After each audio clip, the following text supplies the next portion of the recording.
Here's a hypothetical situation. After many years of coping with infertility, Robert and Sue are now the parents of 3 healthy children. All of them were conceived through in vitro fertilisation, IVF. But now they feel that they've completed their family and they don't want to have any more children. But they have 4 embryos left in cryopreservation, that is, they're frozen. And their obstetrician offers them 3 choices.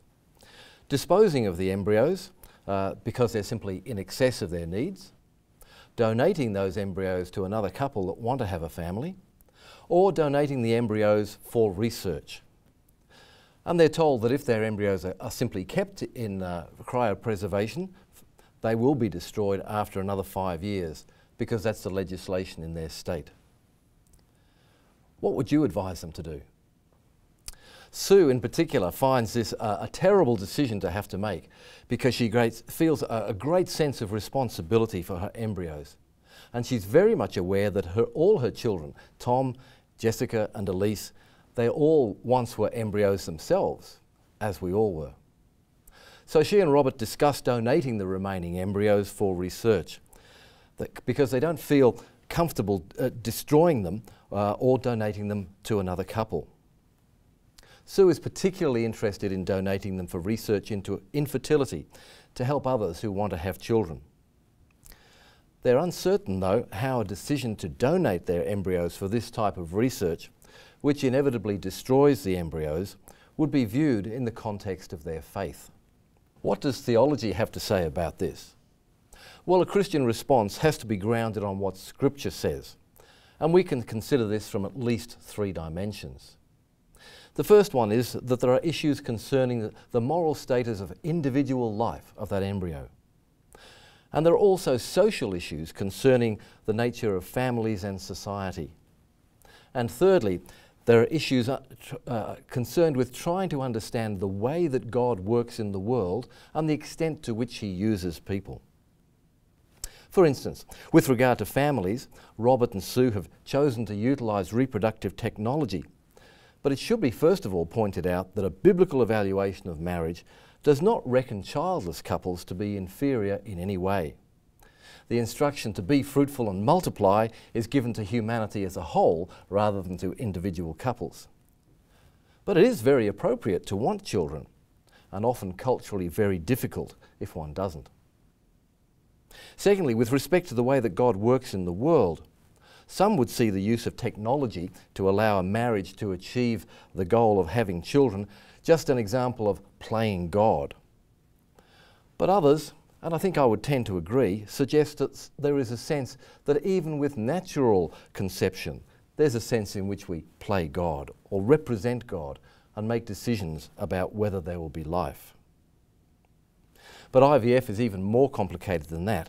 There are significant concerns about the status of the embryo. Every stage of life is a part of our human life. Yesterday, the me of yesterday, is really important to the me of today, because I wouldn't exist today without the me of yesterday. And that's true of every stage of our lives, right back to the embryonic stage. Every stage is a part of human life. And we do have to understand that there is no understanding of humanity apart from the birth, life, death and resurrection of Jesus Christ. And His life includes the whole of life, from conception to resurrection. So the embryo is valuable. It may not have personality in the way that we normally understand that, but I think it has personhood in the sense of a quality or an attribute that constitutes the fundamental identity of every person. But if one is going to be involved in IVF, then you have to accept that there's going to be a loss of embryonic life, both in research and in the actual reproductive process. Can that be justified?